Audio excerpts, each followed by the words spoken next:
Well, I would say this is happy 4th of July, but I'm not quite sure if I'm happy this morning. 3:06 in the morning, West Coast time. It is Thursday, the 4th of July, 2024, 248 years. And already we are going crazy in our country. Try this one, boys and girls. This is, well, let's get the introductions going on. I really got to get these damn things cleaned. The Weaver Agency of Roseman, California. Because I got a problem. Came across an article from a news story early yesterday, and I was reading it. Actually, I was listening to the YouTube on this one. There is a military veteran. Didn't say which particular branch he served. He moved from 3 states until he got into Tennessee. Lifelong service he did in the military. Truck driver. And he tries to apply for the real ID, and the state of Tennessee says, nope, I'm sorry, you're not a United States citizen. What? Story goes, gentleman had father and a mother, both U.S. citizens, temporarily relocated to Canada, where the man was born. Well, man in question right now is born, but came back through the borders, still considered a U.S. citizen, still enlisted in the military. He's about late 70s, early 80s at this point. He loves driving. He's still able to drive. Been a truck driver, so he's been doing what he loves. He's voted a lot of times. He's Social Security. I mean, he's collecting veteran benefits. He's recognized by the United States government and several departments of being a U.S. citizen. Even his birth certificate, his DD 214 discharge papers, and every other record he's got says that, yes, he is a United States citizen.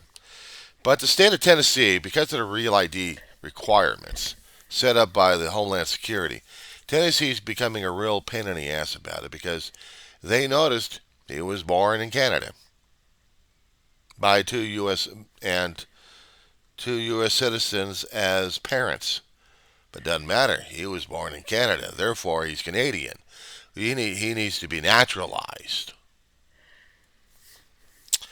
Apparently, Tennessee has a way of screwing around with the Navy veterans, or actually military veterans, and citizens itself, in order to be very specific concerning about the Real ID requirements.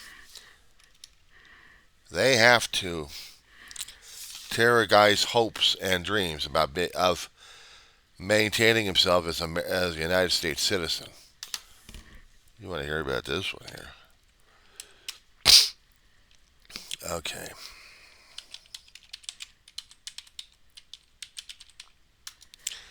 I'm going to need the Homeland Security Real ID requirements.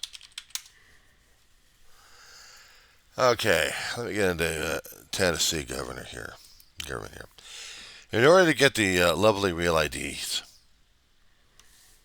you have to have certain required documentation on this. Trust me, they get very complicated. Even California's a pain in the ass sometimes, but I've never seen them go after people left and right on this. So, according to the requirements that they you have to have proof of U.S. citizenship or legal presence, Social Security, and 2 proofs of Tennessee residence. Okay, fine, you can do that. And what they go for on this one, I'm trying to get the information here for you so I can see the damn thing myself. Eyes are giving me shit today. Okay, proof of U.S. citizenship or legal presence according to the Real ID required documents obtained through Tennessee government website. Documents must show the applicant's real legal name and full date of birth. Applicants must present one of the following documents: a U.S. birth certificate from the State Office of Vital Statistics or equivalent with a raised and or color seal. Valid unexpired U.S. passport or passport card. U.S. certificate or consular report of birth abroad. Valid unexpired permanent resident card issued by Department of Homeland Security or INS. Unexpired unemployment authorization document issued by DHS. Unexpired foreign passport with U.S. valid U.S. visa and approved I-94 form. Certificate of naturalization issued by DHS and or certificate of citizenship issued by DHS. Now notice in some of it, I actually did say U.S. birth certificate from state official, actually a state office of vital statistics or equivalent with a raised and or color seal. The gentleman had his paperwork. It did say he was a U.S. citizen. His parents are U.S. citizens, or when they were alive, they were U.S. citizens. But the sticking point is, where the hell were you born at? Okay, now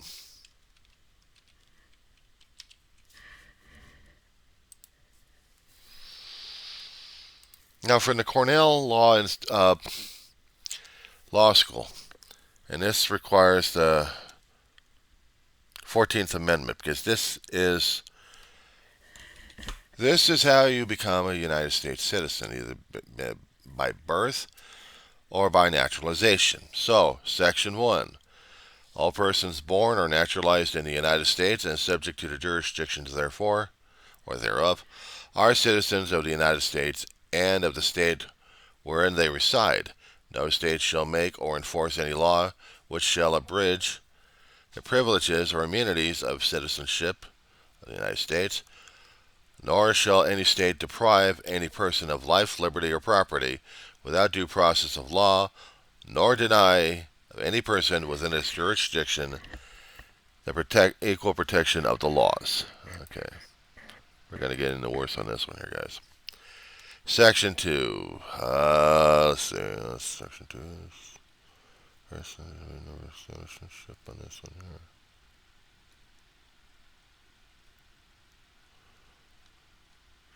What I'm trying to find, I need to get the question written on this one here.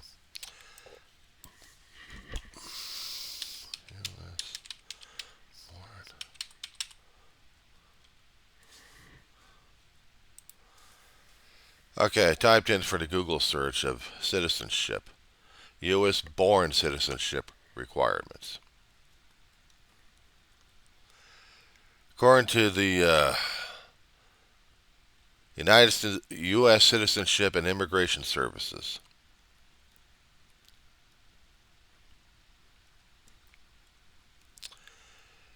what I'm trying to find out in here is about being born a citizen. What are the criteria for this?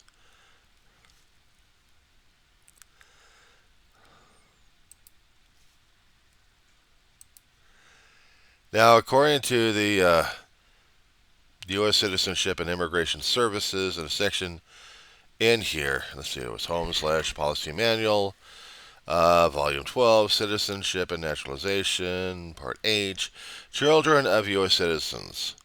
Chapter 3, U.S. Citizens at Birth. I'm going to have to put these links in there, you know that. Okay, general requirements for acquisition of citizenship at birth.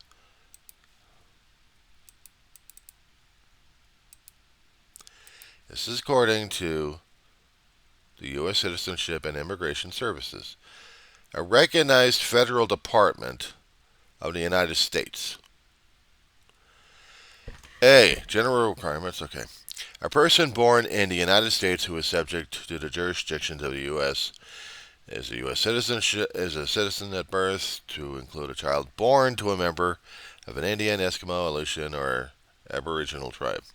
In general, a person born outside the United States may require citizenship at birth if all of the following requirements are met at the time of the person's birth. And they say a person is a child of the U.S. citizenship. Well, you've got two parents and they both have IDs and they also have birth certificates stating that they are United States citizens. We go for it. The U.S. citizen parents meets certain residence or physical presence requirements in the United States or an outlying possession before the person's birth in accordance with the applicable provision, and the person meets all other applicable requirements under either different section forms. Until the Act of October 10th, 1978, persons who had acquired U.S. citizenship through birth outside the United States to one U.S. citizen parent had to meet certain physical presence requirements to retain their citizenship. This legislation eliminated retention requirements for persons who were born after October 10th, 1952. There may have been cases where a person who was born before that date, and therefore subject to the retention requirements, may have failed to retain citizenship. And they've got a bookmark on that one. Let me see that one. Okay, the Act of October 10th, 1978 published repealed the retention requirements of former. Okay, they mentioned a few things here. I gotta get a print out on this whole thing. Get a PDF on this. So I'm a little bit peeved about this one here. I am a bit peeved about this one here. The amending religions, the amending legislation was prospective only and did not restore citizenship to anyone who, prior to its enactment, had lost citizenship for failing to meet the required retention.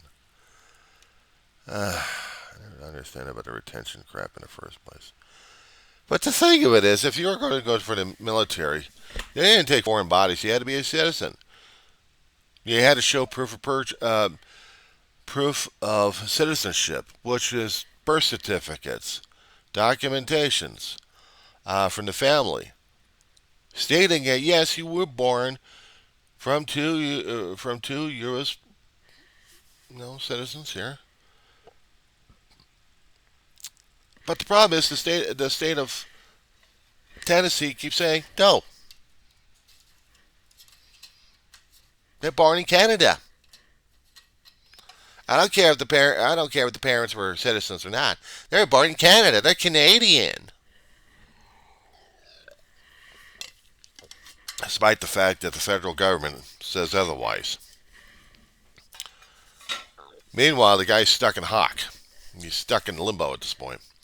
Can't vote, can't drive, and Tennessee doesn't recognize him as a U.S. citizen, despite the fact he's got every paperwork recognized by the United States federal government to be a citizen.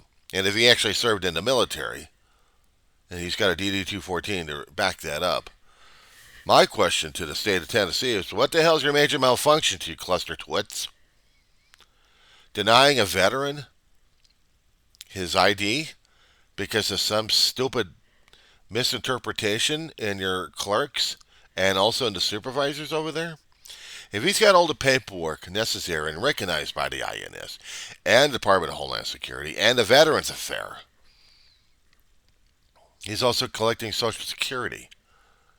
He's voted. He's got all the records necessary. But you still deny him being an American? You deny him getting the real ID that's mandated, almost mandated by the Department of Homeland Security. See, this is what pisses me off about being an American. We talk about how it is that we value our freedom, we value this, we value that, we wave the flags, scare the hell out of people with our damn fireworks at 2 o'clock in the frickin' morning. just because we're celebrating our 248th birthday. And yet, a gentleman who has served this country, fought, and bled, and survived. He drove, transporting goods to state, raised a family. You deny him the privilege, the honor, you deny him the title, you deny him everything that says that he's a United States citizen, and yet the federal government says he is. But a state can say, no, you're not, because you're born in Canada. Yeah. So when a news organization in Tennessee had to go over to the state on this one, they're like, we'll see what we can do about and because it is July 4th weekend, they're not going to do a damn thing until next week. But even that, if they are going to be able to get his ID corrected, he's the only things I'm going to have to shamefully say is he's going to have to contact his congressman and the U.S. senator. He's going to have to contact the federal government to get help regarding a state matter. Because if the state doesn't recognize him, but the federal government does, he can't fulfill the Department of Homeland Security's mandate on every citizen here that we have to get the real ID in order if we're going to be traveling by plane or drive. Well, I don't drive. I got an ID card. But I'm still forced to get the damn real ID. Speaking of which,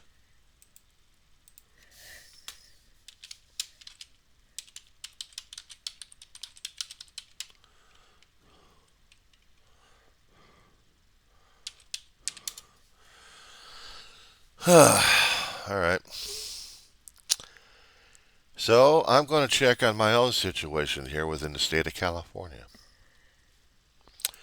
For the Department of Motor Vehicle, dmv.california.gov, the requirements for this. Gather the documents. Any information concerning about the documents that I still have to get, if I really want to get this piece of crap, it's the things I have to go through. I have to go to a physical brick and mortar, not do it online, because they require the paperwork. Upload the necessary identity document, like a valid passport or certified birth certificate. Upload 2 documents to prove your California residency. You can use things like cell phone and utility bills, mortgage and bank statements, and others. You can upload files from your computer or take photos with your mobile device to send them to the DMV. Finally, you'll provide your social security number. You'll be able to make an appointment at your nearest DMV office. And be sure to bring your original documents with you for verification. You'll be in and out of the office in minutes. Bull. So, get on board with Real ID. That basically is almost similar to what they're saying, but they still require a U.S. passport, if any, original certified copy of United States birth certificate issued by a city, county, or state vital statistics office. Abbreviated or abstract certificates are not accepted. Valid permanent resident card, foreign passport with valid U.S. visa and approved I-94 form, certificate of naturalization or certificate of U.S. citizenship, certified copy of birth certificate from a U.S. territory, valid employment authorization document, or valid expired EID card with notice of action, valid permanent resident card with notice of action or approval notice, U.S. citizen, U.S. certificate of birth abroad or consular report of birth abroad of U.S. citizen, valid foreign passport stamped processed for 551. Documents referring or reflecting TPS benefit eligibility. Don't you love that shit?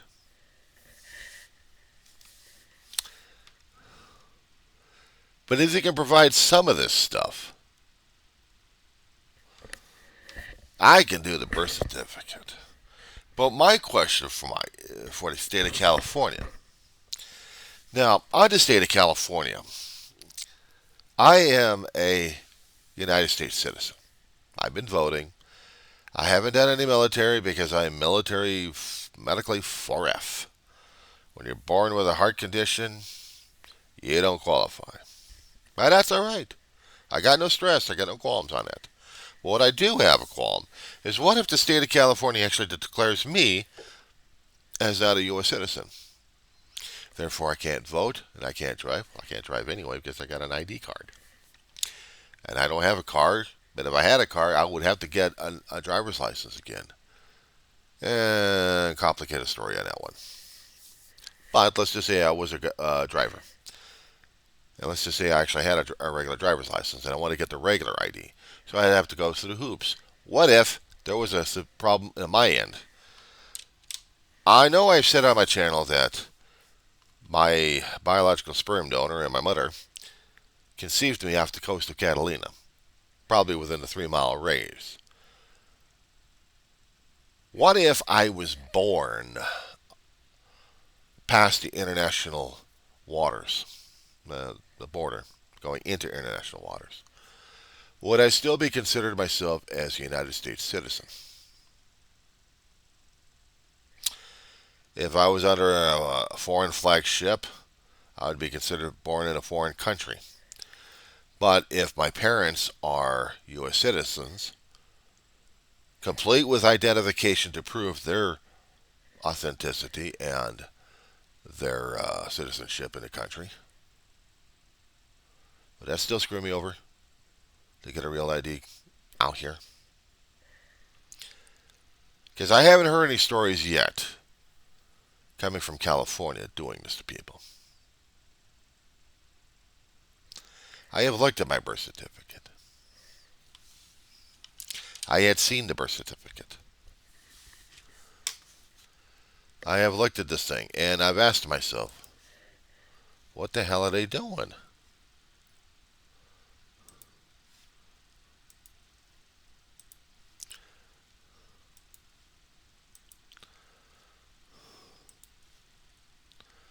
I'm trying to get junk off my screen so it doesn't drive me nuts. But it will. Because they will.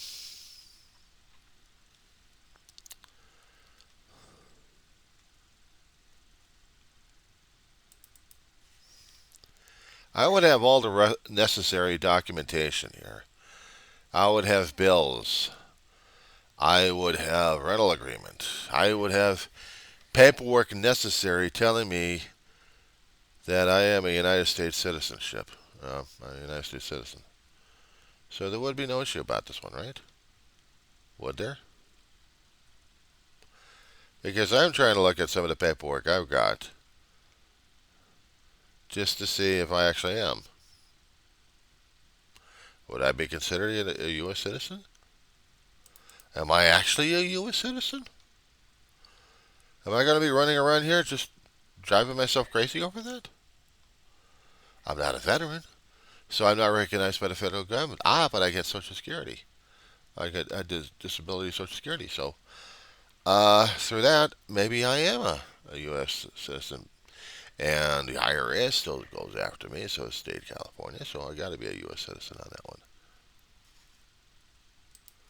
So that's got to tell me something, isn't it? Well, what if there's something wrong with the paperwork I got? I got a discolored paperwork.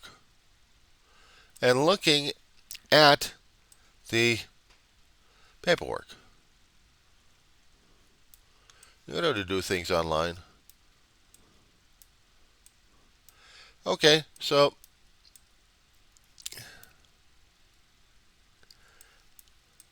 I was born inside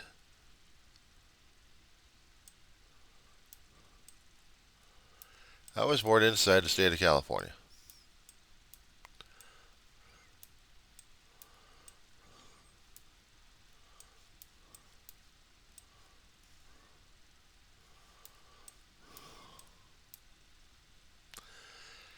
And apparently my family was born. My biological sperm donor was born in New York City. Or actually in New York somewhere. Birthplace of New York. Well, that's a problem. My mother, on the other hand, she was born in Colorado. I never knew that. But that's cool.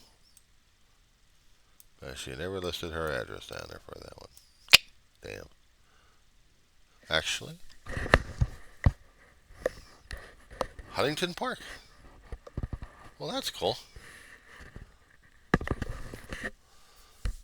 I was born in Downey Community Hospital.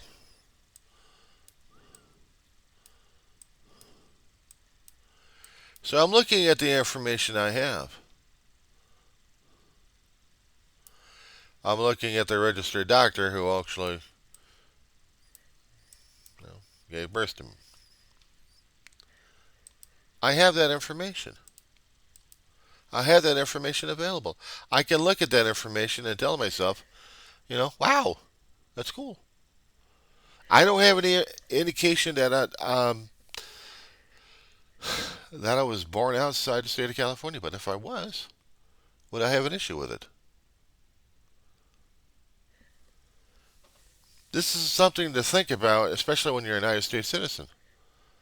We can do all the political hype we can and show the red, white, and blue, but are you really a United States citizen?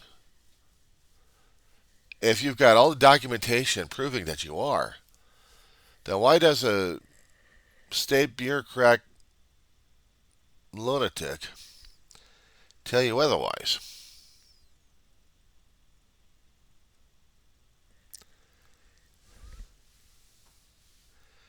And this does affect us as being Americans. If this can happen to one person, I don't want to think about it happening to another person. But it's what it is. And with that, we'll talk patriotism a little bit later.